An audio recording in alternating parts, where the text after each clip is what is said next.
I'm standing in my front yard at 2 a.m., watching the HOA President plant dead plants in my garden. She doesn't know I'm recording.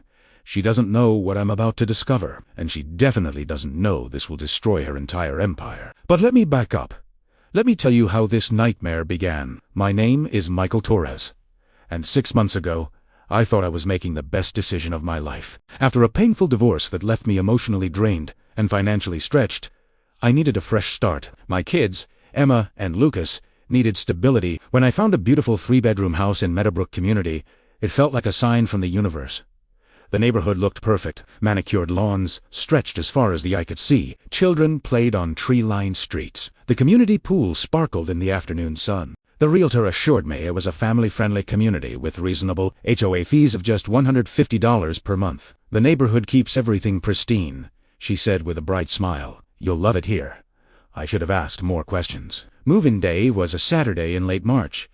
Emma, who's 10, was excited about her new purple bedroom. Lucas, my 7-year-old ball of energy, couldn't wait to explore the neighborhood park. I was just relieved to have a place where we could rebuild our lives together. The first indication that something was wrong came exactly 36 hours after we moved in. I was in the garage, unpacking boxes of kitchen supplies.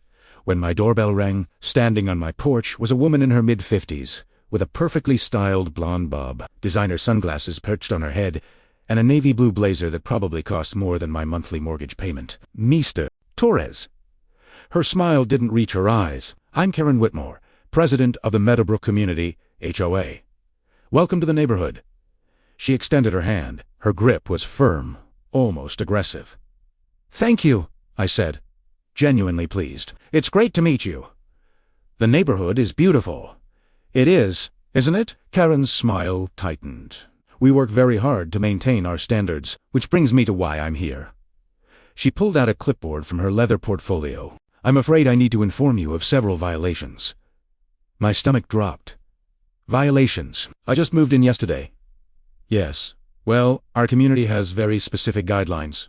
She clicked her pen with a sharp snap. First, your grass is 0.75 inches above the permitted height of 2.5 inches. Second, your mailbox post needs repainting. Third, you have moving boxers visible through your front window, which violates our aesthetic standards. And fourth, there's a bicycle on your front porch.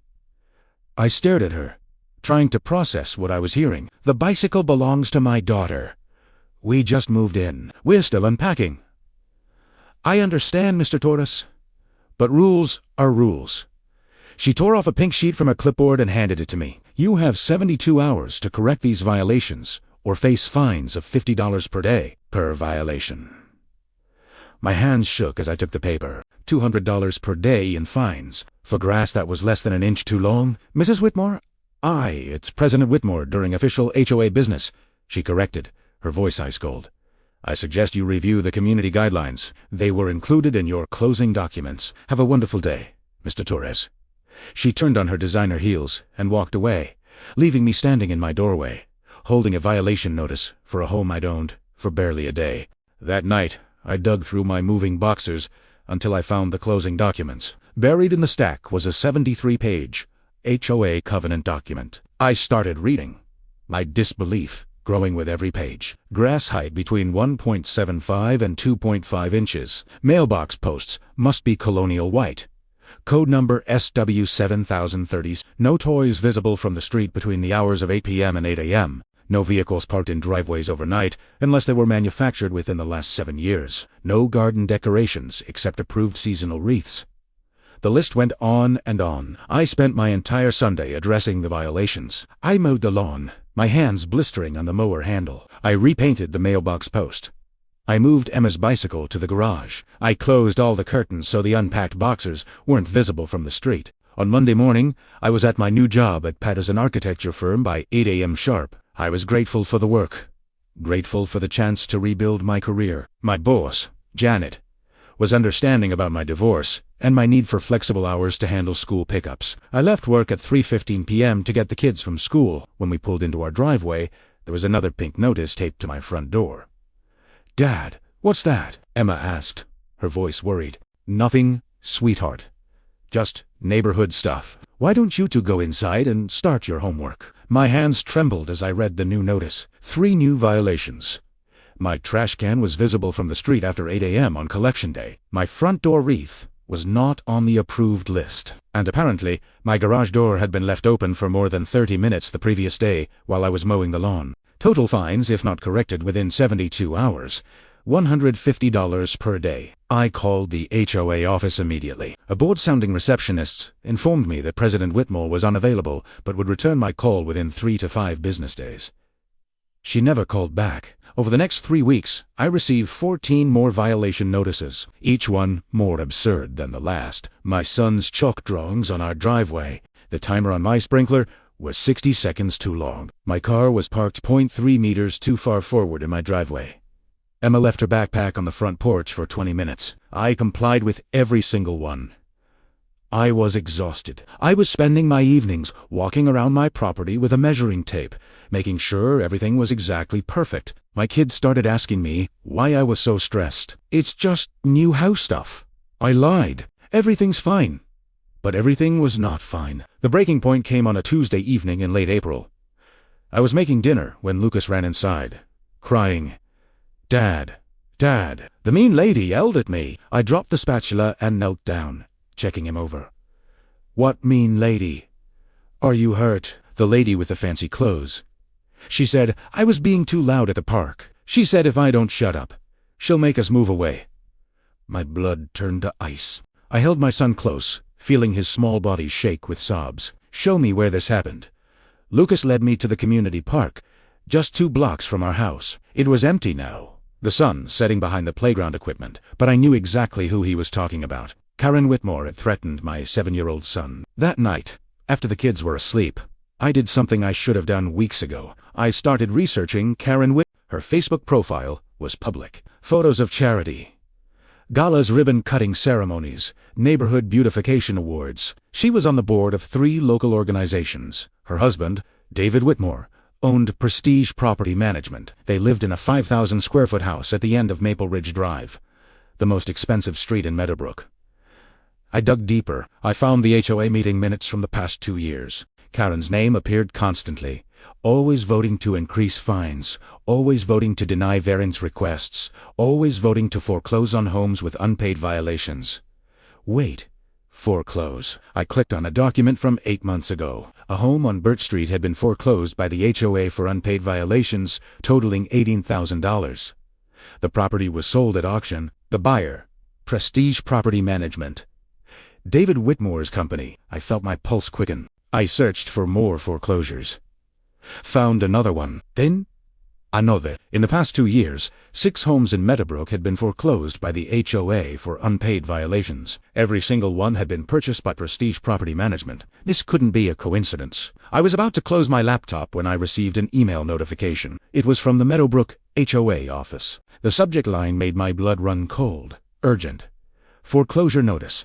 Final warning. My hands shook as I opened the email. According to the HOA's records, I had accumulated 22 violations over the past 6 weeks. Despite their repeated attempts to contact me, they'd never returned my calls. I had failed to pay the associated fines. Total amount due, $20,300. If not paid within 30 days, the HOA would initiate foreclosure proceedings on my property. I couldn't breathe. $20,000. For grass, that was too long. For chalk drawings, for a bicycle on a porch. I had just spent every penny I had on this house. I was still paying lawyer fees for my divorce. I had 2 kids to feed. There was no way I could pay $20,000. I was going to lose my home. I sat in the dark of my kitchen. The only sound, the hum of the refrigerator, and the distant bark of a dog somewhere in the neighborhood. Everything I had worked for, everything I had sacrificed to give my kids a stable home, was about to be taken away. And then I remembered something Lucas had said. The mean lady yelled at me. Karen Whitmore wasn't just enforcing rules. She was targeting us. She had been targeting us from the moment we moved in. But why? I looked at my laptop screen again, at the list of foreclosed homes, at David Whitmore's company name appearing over and over. And suddenly, I understood. This wasn't about rules. This wasn't about community standards. This was about money. This was about stealing homes from families who couldn't fight back. Karen Whitmore had picked the wrong family. To destroy, I opened a new document on my laptop and titled it, Karen Whitmore Investigation. If she wanted a war, I would give her a war. But I would fight smart. I would fight with evidence, and I would make sure that when I was done, everyone would know exactly what kind of monster was running Meadowbrook Community HOA. I started typing, documenting everything. Every violation, notice, every unanswered phone call, every threat, every foreclosure, every property sold to her husband's company. It was 2:37 a.m. when I finally stopped. My eyes burned with exhaustion, but my mind was sharp with purpose. I glanced out my kitchen window at the dark street, the perfect lawns illuminated by decorative street lamps. And that's when I saw her. Karen Whitmore, wearing dark clothes and gloves, was in my front yard. In her hands was a garbage bag. She looked around nervously, then pulled out several dead, brown plants and started pushing them into my garden bed, replacing my healthy flowers. She was planting evidence. My phone was in my hand before I even realized I'd grabbed it. I started recording, my camera capturing every single movement through my window. Karen carefully arranged the dead plants, stepped back to examine her work, then hurried to her black Mercedes parked 3 houses down. Primera a dejar. What other violations has Karen fabricated? How many other families has she destroyed? And what will Michael discover when he digs into those foreclosed properties? Have you ever dealt with a power-hungry HOA president? Drop your stories below and let me know if you think Michael can take down Karen's empire. Michael Torres discovered Karen Whitmore planting dead plants in his garden at 2 a.m. He recorded everything. Now, armed with video evidence and a $20,000 foreclosure notice, he's about to discover just how deep Karen's corruption goes. The video on my phone felt like holding a grenade. I watched it 17 times that night, making sure every detail was captured. Karen's face was clearly visible under the streetlight, her gloved hands carefully positioning dead plants, her nervous glances toward the street, the license plate of her Mercedes. This was evidence of fraud. This was evidence of harassment. This was evidence that could save my home. But as the sun rose over Meadowbrook's perfect lawns, I realized something that made my blood run cold. If I used this video now, Karen would know I was onto her. She'd destroy evidence, she'd cover her tracks, and I'd still be facing foreclosure with no way to prove the larger pattern Primera needed more. I needed to understand the full scope of her operation before I made my move. At 7:30 a.m., I dropped Emma and Lucas at school, kissing them both and promising pizza for dinner. They had no idea their father was fighting to save their home. I wanted to keep it that way. At work, I could barely focus. My boss, Janet, noticed me staring at my computer screen without moving my mouse for 10 minutes straight. "Michael, you okay? You look exhausted." I forced a smile. Just didn't sleep well. New house settling noises. She didn't look convinced, but didn't push. I was grateful for that. During my lunch break, I drove back to I parked 3 blocks away from my house and walked through the neighborhood, my phone in my pocket, recording audio. I needed to look like I was just out for a walk. My real destination was 809 Birch Street. According to the HOA records I'd found, this was the first property foreclosed by the association and purchased by Prestige Property Management. The house had belonged to a family named Chun. The property looked abandoned. The lawn was overgrown. Several windows were boarded up, and a faded for rent sign swayed in the front yard. But as I stood on the sidewalk, pretending to check my phone, I noticed something. Movement in the front window. Someone was living there. I walked up the driveway, my heart pounding. Before I could knock, the door opened a crack. An elderly Asian woman peered out, her eyes suspicious behind thick glasses. "I'm not interested in whatever you're selling," she said, starting to close the door. "Mrs. Chun," I said quickly, "my name is Michael Torres. I live on Oakwood Drive. I think Karen Whitmore is trying to do to me what she did to you." The door stopped moving. Mrs. Chun's eyes widened slightly. "You better come inside," she said quietly. Quickly, the interior of the house was sparse. A camping chair, a small TV on the floor, a sleeping bag in the corner. Mrs. Chun was living in her own home like a squatter. "I'm sorry for the mess," she said, her voice bitter. "When you lose your house, but have nowhere else to go, you make do." She gestured for me to sit on the camping chair. She sat on the floor, her back against the wall. "How did you know my name?" she asked. "HOA foreclosure records. Your house was taken 8 months ago for $18,000 in unpaid violations. Prestige Property Management bought it." Mrs. Chun nodded slowly, her eyes distant. "My husband died 3 years ago. Cancer. The medical bills destroyed us financially. I was barely keeping up with my mortgage. Then the violations started. What kind of violations? Everything. My garden gnome was too tall. My house number, font, was wrong. My mailbox was 0.5 inches off center. I'm 72 years old, Mr. Torres. I can barely see well enough to drive. How am I supposed to measure mailbox alignment? Her hand shook as she spoke. I could see tears forming in her eyes. I tried to fix things.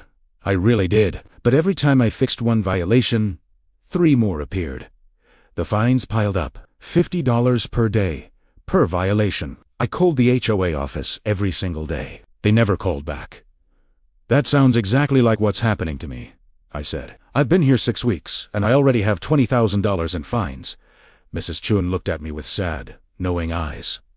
Then you need to leave. Sell your house before they foreclose. Take whatever loss you have to take, and get out, because they will take everything. I can't leave. I have 2 kids. I just got divorced. This house is all we have. Then you'll lose it. Just like I lost mine. She gestured around the empty room. I lost my house, Mr. Torres. But technically, the HOA owns it now, and Prestige is managing it. They haven't been able to sell it because of foundation issues. David Whitmore discovered after purchase. They threatened to evict me. But I'm refusing to leave. I'm judge and proof I have nothing left for them to take. So, I live here. In the home I raise my children in. Like a ghost. I leaned forward, my mind racing. Mrs. Chun, did you ever notice a pattern? Were you specifically targeted? She was quiet for a long moment. Then she stood up, walked to a closet, and pulled out a cardboard box. Inside were dozens of pink violation notices, emails, certified letters. I documented everything, she said. My son told me I was paranoid. He said HOAs are just strict about rules, but I knew something was wrong. Look at the dates. I sorted through the papers. The violations started slowly, 1 every 2 weeks, then 1 per week, then multiple per day. The escalation was deliberate. It's a pattern, I said, more to myself than to her. They target someone, overwhelm them with violations, pile up the fines until foreclosure is inevitable. Then David's company swoops in and buys the property at auction for a fraction of its value. That's exactly what happened. My house was worth $320,000. It sold at the HOA auction for $85,000. After legal fees and back fines, I got nothing. I felt sick. This wasn't just harassment. This was organized theft. Señora Chun, how many other families has this happened to? I don't know. But I'm in a support group online for people who've lost homes to HOA foreclosures. There are at least 4 other families from Meadowbrook in the group. 4 other families, plus Mrs. Chun, plus the foreclosure records I'd already found. That was at least 10 families. Would you be willing to testify about this if I can build a case? Mrs. Chun looked frightened. Testify. Mr. Torres, these people took everything from me. If I make waves, they'll have me arrested for trespassing in their property. What if I could prove they committed fraud? What if I could prove they systematically targeted families to steal their homes? She studied my face for a long moment. You really think you can beat them? I have to try. I have 2 kids counting on me. Mrs. Chun nodded slowly. Then I'll help. I'll testify. I'll give you everything I have. But you need to be careful, Mr. Torres. Karen Whitmore is not just corrupt. She's vindictive, and she has connections with everyone in this town. I left Mrs. Chun's house with the cardboard box of evidence tucked under my arm. My mind was spinning with possibilities. This was bigger than I thought. Much bigger. That evening, after putting Emma and Lucas to bed, I spread all the documents across my kitchen table. Mrs. Chun's violations, my violations, the foreclosure records from the HOA website. I started building a timeline. The pattern was clear. Karen would target a homeowner, usually someone who was vulnerable in some way. Single parent, elderly, recent financial hardship. The violations would start small and escalate rapidly. Phone calls would go unreturned. Requests for variance would be denied. The fines would pile up until foreclosure was the only option. And every single time, Prestige Property Management would buy the property. I started calculating 10 homes over 2 years. Average purchase price, $90,000 per home. Average market value, $300,000. The profit margin was staggering. Karen and David Whitmore had stolen approximately $2 million from Meadowbrook families. I opened a new browser window and searched for David Whitmore's company. Prestige Property Management had a sleek website with photos of luxury rentals and property portfolios. David's bio described him as a community-focused real estate entrepreneur committed to neighborhood improvement. The hypocrisy made me want to throw my laptop across the room. I dug deeper: business licenses, LLC filings, property records, and then I found something interesting. Prestige Property Management had only been formed 3 years ago, right around the time Karen was elected HOA president. This wasn't opportunistic. This was premeditated. They had planned this from the beginning. I was so focused on my research that I almost didn't hear the sound outside, a soft scraping noise, like metal on metal. I froze, listening. There it was again, coming from my driveway. I crept to the front window and carefully pulled back the curtain just an inch. My car was parked in the driveway, exactly where I'd left it. But something was wrong. A figure in dark clothing was crouched next to my driver's side door. In the dim light from the street lamp, I could see they were holding something. A key? A knife? My phone was in my hand instantly. I started recording again, my hands shaking. The figure straightened up, looked around nervously, then hurried away down the street. I waited 5 minutes before going outside. My car looked fine at first glance, but when I got closer, I saw it. Someone had keyed my entire driver's side, long, deep scratches that would cost thousands to repair, and spray painted on my hood in red letters: "Follow the rules or leave." My hands clenched into fists. This was escalation. This was intimidation. This was Karen sending me a message, but she didn't know I'd recorded her vandal. I'd gotten their face on camera, and when I zoomed in on the video, my blood turned to ice. The vandal wasn't Karen. It was her husband, David Whitmore. This wasn't just Karen's operation. They were in it together, and they were willing to commit crimes to protect their scheme. I stood in my driveway, looking at the destruction, and made a decision. I couldn't wait any longer. I couldn't gather more evidence. These people were dangerous, and they were escalating. Tomorrow, I would go to the police. But first, I needed to make copies of everything, because if something happened to me, someone needed to know the truth. I went back inside and uploaded all my videos to 3 different cloud storage accounts. I emailed copies to my lawyer, my boss, and my brother with instructions to open them if anything happened to me. I scanned every document, every violation notice, every piece of evidence Mrs. Chun had given me. It was 3:47 a.m. when I finally finished. My eyes burned with exhaustion, but I felt something I hadn't felt in weeks. Hope. I had evidence. I had witnesses. I had video footage of both Karen and David committing crimes on my property. They had picked the wrong family to destroy. As I climbed into bed, my phone buzzed with an email notification. I almost ignored it, but something made me check. It was from the Meadowbrook community. Subject: Lean emergency HOA meeting. Your foreclosure hearing, mandatory attendance. The meeting was scheduled for 7 p.m. tomorrow. According to the email, if I didn't attend, foreclosure proceedings would begin immediately. If I did attend, I would have one final opportunity to address the board about your violations before we vote on foreclosure. It was a trap. They were going to vote to foreclose in front of the entire community, humiliate me, and make an example out of me. But it was also an opportunity. I replied to the email, confirming my attendance. Then I added one line: "I'll be bringing evidence and witnesses. I look forward to a thorough discussion." I hit send before I could second-guess myself. Tomorrow night, in front of the entire Meadowbrook community, I would expose Karen and David Whitmore for exactly what they were: thieves, criminals, predators, and I would make sure everyone knew it. I closed my eyes, my heart pounding with a mixture of fear and determination. Somewhere in this neighborhood, Karen Whitmore was probably sleeping peacefully in her 5,000-square-foot house, confident that she'd broken another family. She had no idea what was coming. Tomorrow night, everything would change. Michael has evidence, but he's walking into Karen's trap. The emergency HOA meeting is tomorrow night. Will he be able to expose them before they vote to foreclose, or will Karen find a way to destroy his evidence and his family? David Whitmore, Karen's husband, personally vandalized Michael's car. This isn't just an HOA power trip, it's an organized criminal operation by both of them, and they've stolen approximately $2 million from 17 families. Should Michael go to the police first, or confront Karen at the meeting? What would you do in his situation? Drop your thoughts below. Michael discovered 17 families victimized by Karen and David Whitmore's scheme. Mrs. Chun agreed to testify. David vandalized Michael's car. Now, Michael has confirmed his attendance at tonight's emergency HOA. Meet and walk in straight into Karen's trap. The morning of the HOA meeting, I woke up with my stomach in knots.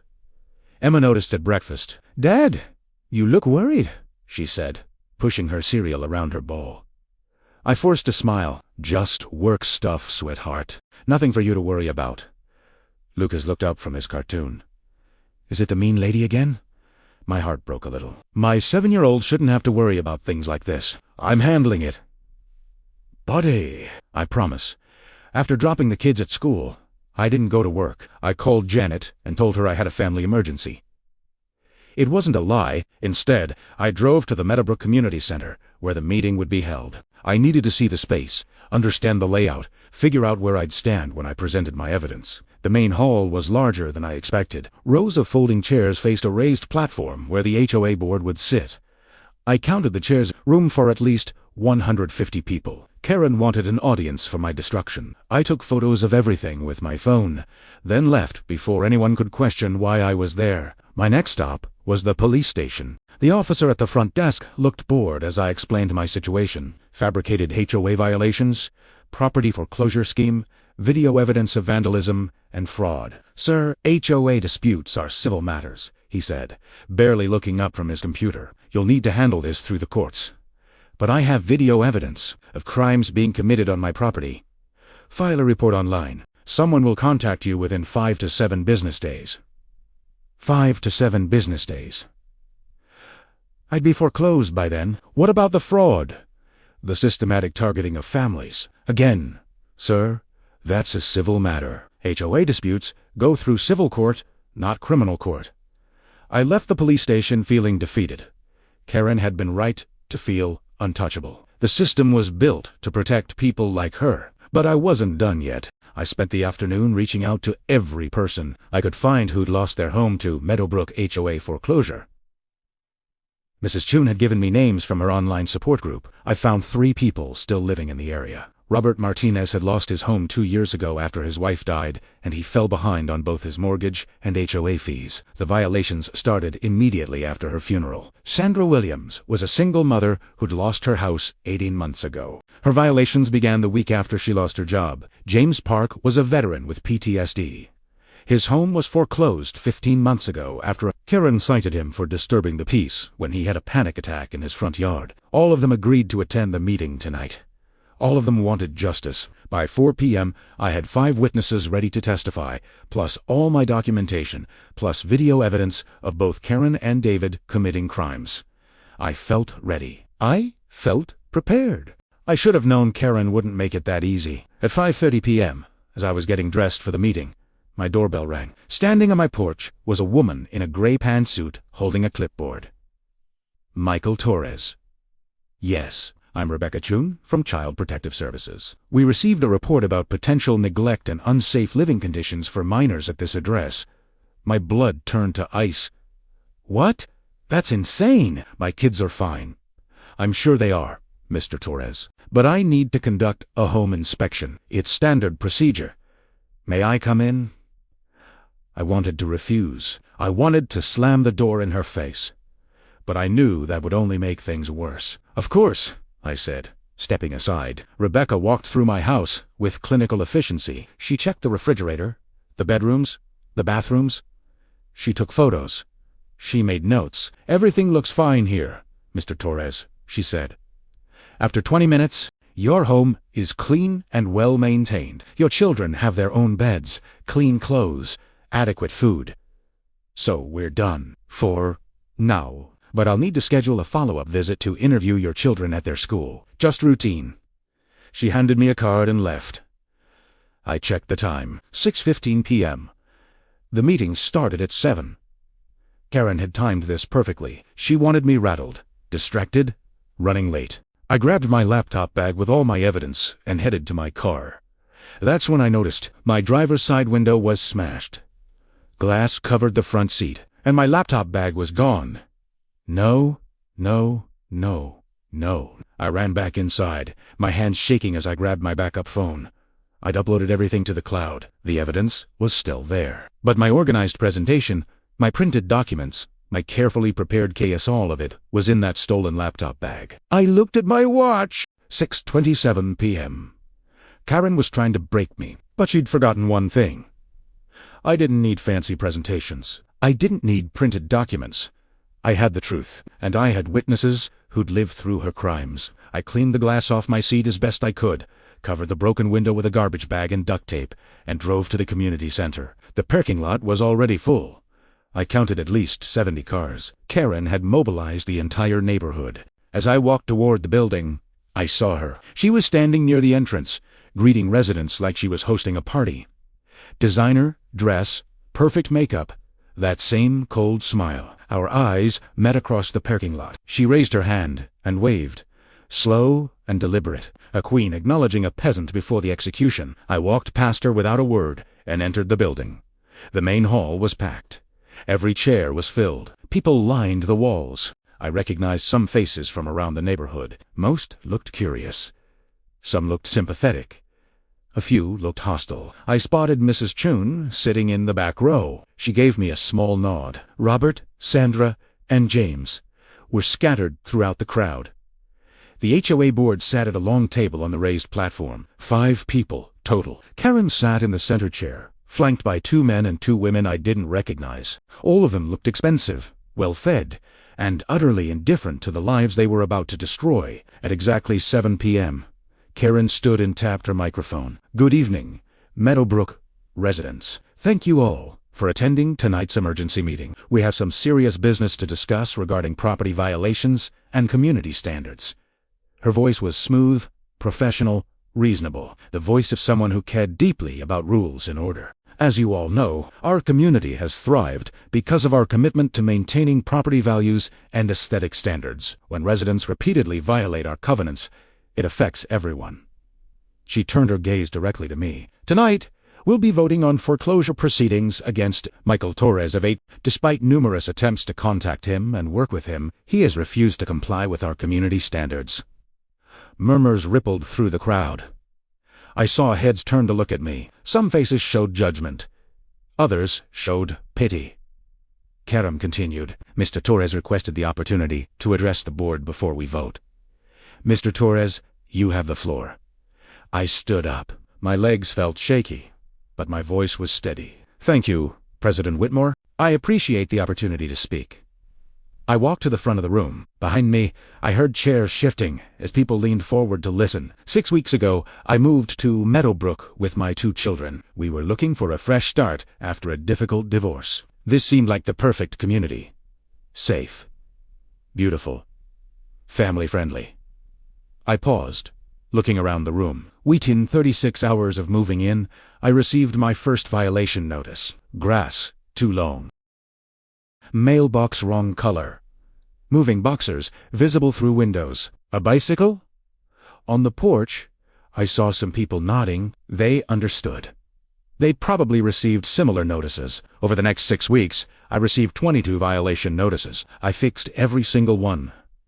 But new violations kept appearing. My sprinkler ran 60 seconds too long.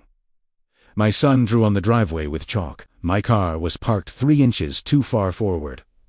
Mr. Torres. Karen started to interrupt. I'm not finished. My voice was louder now. Harder. 2 nights ago, I watched you, President Whitmore, plant dead flowers in my garden. At 2 a.m. Wearing gloves, creating evidence of violations that didn't exist. The room erupted. People were talking over each other, turning to their neighbors, staring at Karen. Karen stood up, her face flushed. That's a ridiculous accusation. I would never. I have video. I held up my phone. I recorded the entire thing. Your face is clearly visible. Your license plate is in the frame. Karen's expression cracked. Just for a moment, but I saw it. And last night, your husband David vandalized my car, keyed the entire driver's side and spray-painted threats on my hood. I have video of that too. This is slander, Karen shouted. I will sue you for defamation. Then sue me. But first, let me tell everyone here About your real business. The one you and David have been running for 3 years. I turned to face the crowd. Karen targets vulnerable families. Single parents. Elderly residents. People who've had recent hardships. She buries them in fabricated violations. The fines pile up until foreclosure is the only option. Then David's company, Prestige Property Management, buys the foreclosed homes for a fraction of their value. The room was dead silent now. In the past 3 years, you've done this to 17 families. 17 families who lost their homes to your fraudulent scheme. And you've stolen approximately $2 million in the process. Liza Karen's voice was shrill now. This man is making up stories to avoid taking responsibility for his own actions. Mrs. Chun, would you stand up, please? In the back row, Mrs. Chun slowly rose to her feet. Mrs. Chun lost her home 8 months ago. $18,000 in violations. Her house sold for $85,000. It's currently sitting vacant, managed by Prestige Property Management. Mrs. Chun is still living there. In the house she raised her children in, like a squatter, because she has nowhere else to go. I saw tears streaming down Mrs. Chun's face. I saw people in the audience looking shocked, horrified. Robert Martinez, Sandra Williams, James Park. Would you all please stand? 3 more people stood. 3 more victims. All of them lost their homes to this exact same scheme. All of their homes were bought by David Whitmore's company. Karen was standing now, her hands gripping the table. Her perfect composure was crumbling. This is outrageous. Board members, I moved to have Mr. Torres removed from this meeting for making false accusations. But the board members weren't looking at her anymore. They were looking at the crowd, at the faces of people who were starting to understand what had been happening in their community. I had one more card to play. I've uploaded all my evidence to the FBI's Financial Crimes Division. Video footage, financial records, testimony from 17 victims. They opened an investigation this afternoon. That was a lie. The police had blown me off. I hadn't contacted the FBI. But Karen didn't know that. Her face went completely white. "You're lying," she whispered. "Am I?" I held her gaze. "Do you really want to bet your freedom on that?" For the first time since I'd met her, Karen Whitmore looked afraid. The room erupted into chaos. People were shouting questions, demanding answers.